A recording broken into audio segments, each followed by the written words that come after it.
The choice is yours. You fight or you die. This is about survival! This is war! Real war! I'm just here for the games.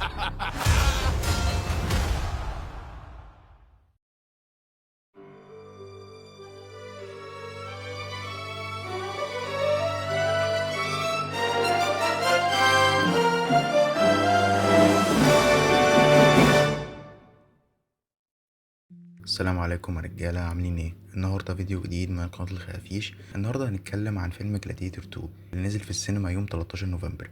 الجزء التاني من فيلم جلاديتور اللي نزل سنة 2000 من 24 سنة بطولة راسل كرو وخواكين فينيكس. بيقرر ريدلي سكوت ان هو يكمل عالم الجزء الاول. الفيلم من بطولة الممثل الصاعد بول ماسكل ودينزل واشنطن وبيدرو باسكال، وبتشارك فيه الممثلة كوني نيلسون، وهي شاركت في الجزئين الاول والتاني بدور لوسيلا بنت ماركوس اوروليوس، هي والممثل ديريك جاكوب اللي بدور السيناتور جراكوس، وهما فقط اللي ظهروا في الجزئين. هنتكلم عن تفاصيل الفيلم والشخصيات والتمثيل ومشاهد الاكشن كل ده بالتفصيل، وهل هو بمستوى الجزء الاول ولا لا.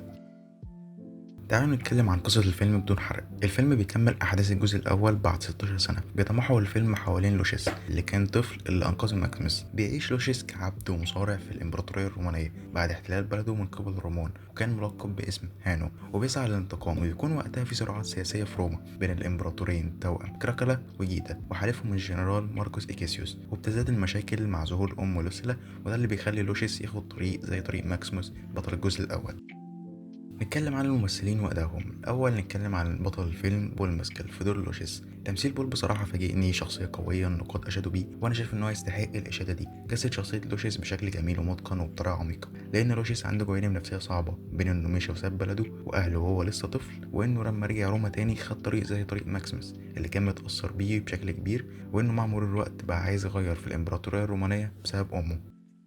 الممثل التاني هو دينزل واشنطن في دور ماكرينوس. وقبل ما نتكلم عن تمثيله نتكلم عن حاجة بس حيرت الناس، وفي ناس أصلا كرهت الفيلم بسببها. هو ازاي شخص روماني أسود وليه سلطة كمان؟ في ناس كتير قالت إن ده تحريف للتاريخ وأجندة، بس تعال نتكلم عن حاجة. شخصية ماكرينوس مش شخصية رومانية أصلا، وفي الفيلم هتعرف كده. هو كان عبد وبقى مصارع، وزي ما احنا عارفين المصارعين اللي بيعرفوا ينجوا بيحققوا حريتهم، فماكرينوس كان من الناس دي، وبعد كده بقى ليه سلطة معينة وكان بيسعى إنه يبقى إمبراطور. نيجي بقى للتاريخ، فتاريخيا في إمبراطور حكم روما من أصول شمال أفريقيا، وهو الملك سيبتمبوس سيفيريوس اللي اتولد في ليبيا وحكم روما من 193 إلى 211 بعد الميلاد. فالناس اللي قالت على الفيلم فاشل لمجرد إنها شافت دينزل واشنطن، فأنا هاجي أقول لك إن في الجزء الأول كان في شخصيات شكلها مش من الإمبراطورية الرومانية، ولكن بنعرف إنهم كانوا عبيد وأصبحوا أحرار عن طريق المصارعة. نرجع بقى لدور دينزل واشنطن اللي كان رائع ومبهر ومجسد الدوافع النفسية لشخصية ماكرينوس اللي كان عايز يوصل للسلطة بأي شكل ويعوض ماضيه كعبد. دينزل أتقن الدور والنقاد رشحوه إنه ياخد أوسكار، وأنا شايف برضه إن هو يستحقها. شخصية ماكرينوس لايقة على دينزل واختيار كان موفق جدا.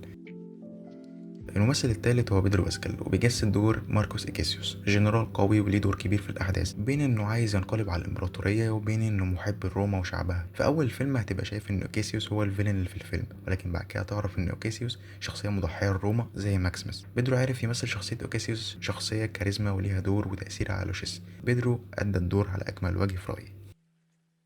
الرابعة هي كوني نيلسون، وبترجع لدور لوسيلا أم لوشيس. كانت حاجة حلوة إن احنا نشوف شخصية في الجزء الأول تظهر تاني في الجزء التاني. ما عنديش كلام كتير قوي عليها غير إنها جسدت إحساس الخوف والندم إنها مشت لوشيس من روما، وبعدها إحساس الفرح والعاطفة لما شافت لوشيس ابنها رجع تاني وشافت إنه بقى قوي وصلب. تمثيل حلو وشخصية جميلة.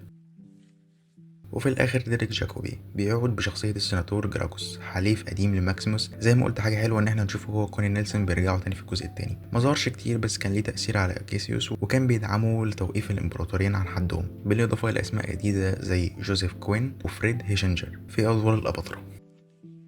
نتكلم عن اخراج ريدلي سكوت اللي شايف انه قدم تحفه فنيه اخراجيا، اللي بيهتم بالتفاصيل التاريخيه وبيحب يدمج المشاهد الملحميه مع المشاعر في الفيلم. برضه هو مش بس بيجيب شويه معارك وخلاص، لا هو بيركز على الدوافع النفسيه للشخصيات زي ماكسيموس في الجزء الاول وجاب تاثره لما عيلته ماتت وانه عايز ينتقم، ولوشيس في الجزء الثاني اللي كان معبأ بالانتقام ومشاعر متخبطه بسبب عودته لوطن روما. ريدلي سكوت بيجيد اخراج الافلام التاريخيه زي جلاديتور 1 و2 وفيلم زي كينجدوم اوف هيفن وفيلم نابليون اللي ما نجحش قوي للاسف، لكن في جلاديتور هو قدم متعة بصرية. الفيلم بيستخدم تقنيات حديثة، عشان كده شفنا المتعة البصرية اللي في الفيلم. عشان كده ما تستغربش لما تلاقي ميزانية الفيلم 300 مليون دولار. المتعة البصرية ما اتكفتش بس بالمعارك، ده كمان الشكل الجميل لمدينة روما والقصور، وطبعا بدون شك مسرح الكوليسيوم اللي كان متقدم بشكل عظيم في الجزء الأول اتقدم بشكل أعظم في الجزء الثاني. والاهتمام بالتفاصيل وتفاعل الجمهور مع الألعاب حاجة فوق الوصف صراحة. والمعركة البحرية اللي في أول فيلم، الاهتمام بتفاصيل المراكب، المشاعر الملحمية اللي متمثلة وخارجة بشكل جميل. الموسيقى اللي ليها تأثير كبير في الفيلم بالذات في المشاهد الملحمية. ريدلي سكوت قدم عمل إخراجي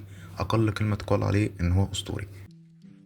نتكلم على أجواء الفيلم نفسه. الفيلم بيحمل إرث الجزء الأول، سواء من ناحية اتجاه المصارعة اللي كان طريق لوشيس زي ماكسيمس، أو القصة اللي في جزئين وهي أثارت حقيقة إن روما رغم التطور اللي كانت موجود في عصرها إلا إن هي كانت مليانة بالفساد والانتقام والتصارع على السلطة. وده بيديك لمحة عن بعض الأحداث اللي بتحصل دلوقتي، وهي إن السلطة سواء كانت فين أو إمتى هتفضل هي السلطة اللي مالية بالفساد. نتكلم عن حاجة برضو الناس اتكلمت عليها، هل الجزء التاني نسخة مكررة من الجزء الأول؟ بص، هو على مستوى الشخصيات فلا. طموحات ماكسيمس كانت غير لوشيس. ماكسيمس كان عايز ينتقم كوموديوس اللي قتل أبوه الإمبراطور ماركوس أوريليوس علشان ياخد الحكم، وهو برضو اللي قتل عيلته. ولكن بينتهي بالمطاف بإنه جلاديتور مصارع بيعرف يتكيف مع الظروف بيت الكوموديوس. لكن لوشيس كان عايز يعيش في سلام بعيد عن روما، ولكن قدره انه يرجع عشان يبقى حر ويعيش لازم انه يصارع. فلوشيس وماكسيمس بيتقابلوا في حاجه وهي القدر، وهو اسم الفيلم انهم يبقوا جلاديتورز مصارعين. قدرهم كان في الحلبه، يا يعيشوا يا يموتوا. ولكن على مستوى الفيلم نفسه فقصه الفيلم مستقله، طموحات الشخصيات غير بعضها، وتجسيد روما كان مختلف نوعا ما.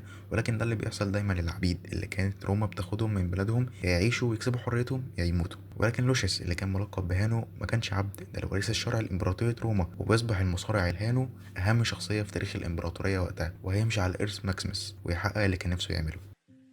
وفي النهاية أقدر أقول إن فيلم جلاديتور 2 واحد من أحسن الأفلام التاريخية اللي شفتها. بعد ما كانت الناس شايفة إنهم لازم يكتفوا بس بالجزء الأول، ريدلي سكوت بيرجع بمشروع جزء تاني عظيم أوي. تقييمي للفيلم هو 9/10. وهنا تكون نهاية الفيديو. أتمنى يكون الفيديو عجبكم. ما تنسوش تعملوا لايك وتشتركوا في القناة وتفعلوا زر الجرس.